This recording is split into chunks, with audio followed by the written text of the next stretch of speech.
Alone at midnight, my park ranger job turned into a nightmare.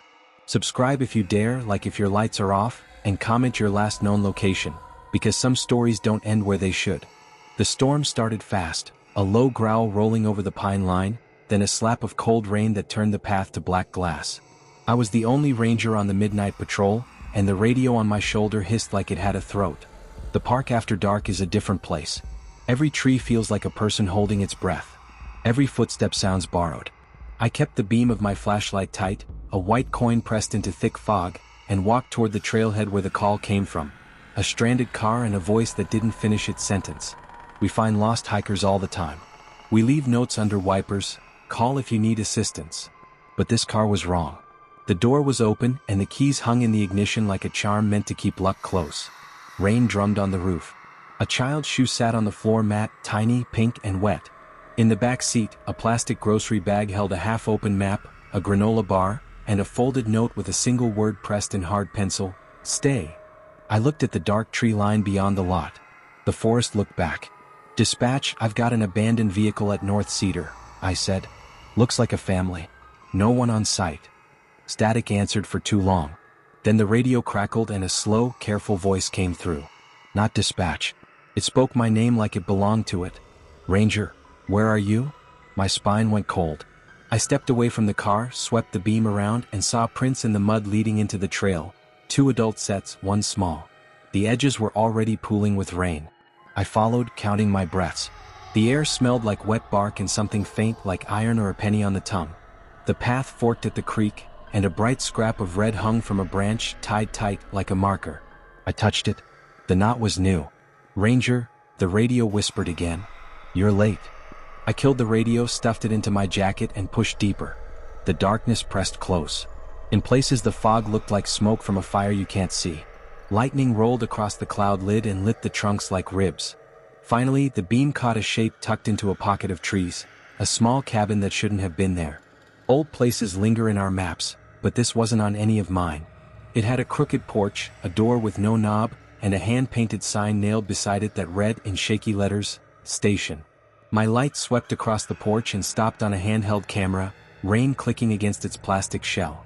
When I lifted it, the screen blinked awake. A video loaded by itself as if someone had left it waiting. The frame shook, then steadied on the same trail I was standing on. A woman's voice whispered, "If we find help, stop recording." A man answered, "We are help." Then the camera spun, catching a small figure with a blue jacket, a small, brave laugh, and the back of a uniform. My uniform. Green. Badge. Same patch. The man wearing it had my build, my walk, my habit of touching the radio when thinking. "Keep moving," the uniform said in my voice. I froze. The screen showed the 3 of them approaching the same cabin. The man in my uniform opened the door and waved them in. The video glitched, then jumped to black, then to a final shot. The child's shoe placed neatly on a chair inside like a warning. The timestamp was tonight, less than an hour ago. The door in front of me stood slightly open now, letting out a damp, breathless draft. In the crack, I saw light moving, not like a lamp but like something that didn't want to be seen. Rain hissed through the trees behind me. I panned the beam lower and noticed the dirt by the door was brushed clean, as if someone had erased signs of a struggle. On the step sat a folded ranger hat, the same as mine, rain beating it flat. My radio turned itself on inside my jacket and whispered again, not from dispatch, not from any voice I knew, but from my voice, recorded and replayed, "You told them to stay." I swallowed hard, put my hand on the door, and called out the simplest thing I could. "Hello?" Something inside answered with my footsteps. One for one, slow, careful, coming closer. The door creaked open before I could touch it. The hinges whined like something alive. A smell rolled out, damp wood, rust, and something faintly sweet like rotten fruit. My flashlight trembled in my hand, the beam sliding over a small wooden room. Dust hung in the air like fog. A lantern flickered in the corner beside a desk stacked with ranger logs. Rain pounded on the roof, steady as a heartbeat. The moment I stepped inside, the air changed. It felt heavier, like the whole room was holding its breath. On the desk, a logbook lay open. My name was on the last line. Patrol complete. Visitors located. 0:03 am. But I hadn't written it. The ink was still wet. A floorboard groaned somewhere behind me. I turned fast, but the beam showed only empty air and the outline of the door now closed tight. The lock clicked on its own. I tried the radio again, pressing the call button. Dispatch, Ranger Owens, I need confirmation. Anyone copy? The static burst into a hiss, then silence. Then came a child's voice. Soft. Curious. You found us. I spun, my breath catching. The flashlight landed on the far corner where the wall met the floor, and there they were. 3 shadows. One tall, one medium, one very small. They weren't moving like normal shadows. They pulsed, expanding, shrinking, as if they were breathing. I stepped back, my boot hitting something. The camera. The same one from the porch. Its screen flickered to life again. A new video. Same cabin. Same timestamp. But now it showed me standing in this same spot, pointing my flashlight at the corner. Except the shadows in the recording were gone.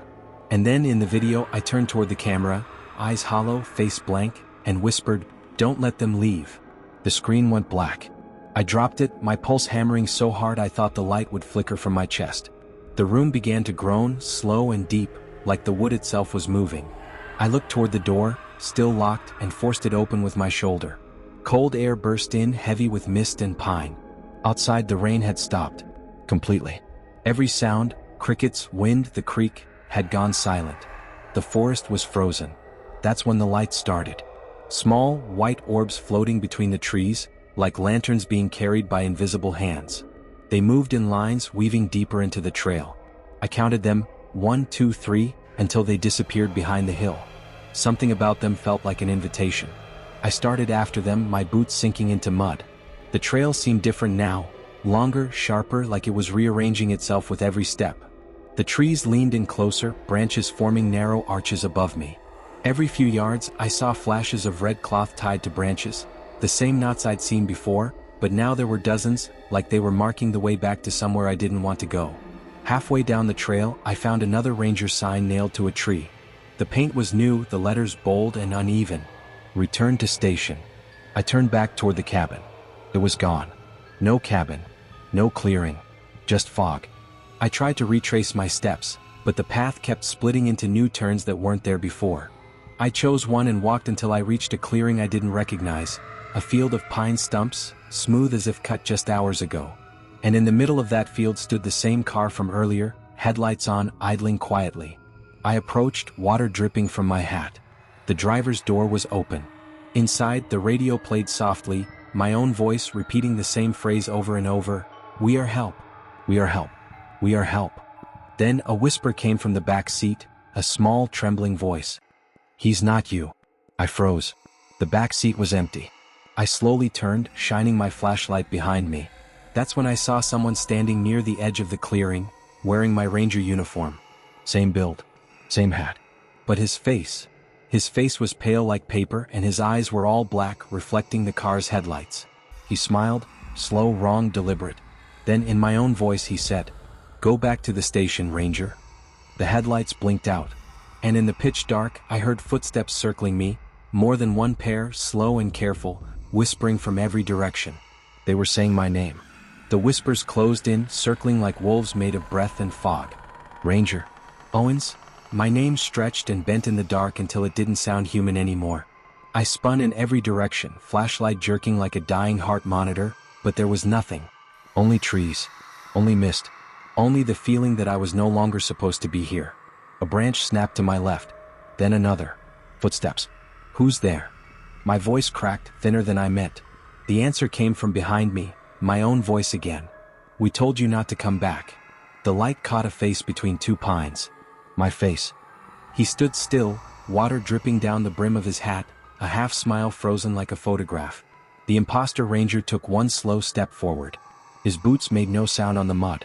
Behind him, the floating orbs rose again. Dozens this time, spreading through the forest like ghostly fireflies, lighting shapes that shouldn't exist. Each light hovered above a shadow. Dozens of figures, some tall, some bent, some child-sized, all facing me. I realized what they were. Every missing person reported in this park. Every name written in those old ranger logs. I stumbled back toward the car, slammed the door and turned the key. The engine coughed once, then died. The radio lit up instead, no signal, just that same voice. "Patrol complete. Visitors located. 003 M. I grabbed the mic. "Who are you? What do you want?" Static hissed. Then faint laughter, a child's. "We just needed another ranger." The headlights flickered on by themselves. The beam cut through the trees, and for a second I saw it. A figure hanging halfway between the branches, swaying slow, its uniform the same as mine. A ranger hat tilted low over an empty face. Then it was gone. Panic clawed through my chest. I pushed the door open and ran. The forest twisted as I moved, trails bending into new directions, signs spinning, the air too thick to breathe. Every breath came with the scent of pine and old iron. Finally I saw light ahead, the ranger tower. My station. Somehow I had looped back. Relief hit me hard enough to make me stumble. I raced up the wooden steps, the boards thudding under my boots. Inside everything looked the same. Coffee mug, logbooks, my jacket on the hook. But something was wrong. On the desk sat another logbook, older, faded, water damaged. I opened it, hands shaking. The last entry wasn't from me. It was from Ranger Owens, dated October 24, 1985. 40 years ago. Read. Patrol complete. Visitors located. Heard my own voice calling from the pines. I think the forest keeps copies of us. The pen beside it was still wet. I turned toward the window. Outside, below the tower, I saw movement. Another ranger walking down the trail toward the station. Same build. Same stride. He lifted his flashlight, scanning the tree line, then up toward me. It was me. He looked confused, just like I must have earlier that night. I pounded on the window, shouting, "Don't come here. Get out." But the wind swallowed my voice. Then the radio on the desk came alive again, soft at first, then clearer. Dispatch to Ranger Owens. We've got a report of an abandoned vehicle at North Cedar Trail. Looks like a family. No one on site. My stomach dropped. That was my call. The beginning of all this. Lightning flashed. For a split second, I saw my reflection in the window, except it wasn't reflecting me anymore. The face staring back had no eyes, no mouth, just smooth, wet skin stretched tight over bone. It leaned closer, fogging the glass from the inside. Then everything went black. When the sun rose over Cedar National Park, a new ranger arrived for his first night shift. The tower logbook already had an entry waiting for him. Patrol complete. Visitors located. 0:03 am. And outside, the forest whispered a name it had learned to keep repeating. Ranger Owens.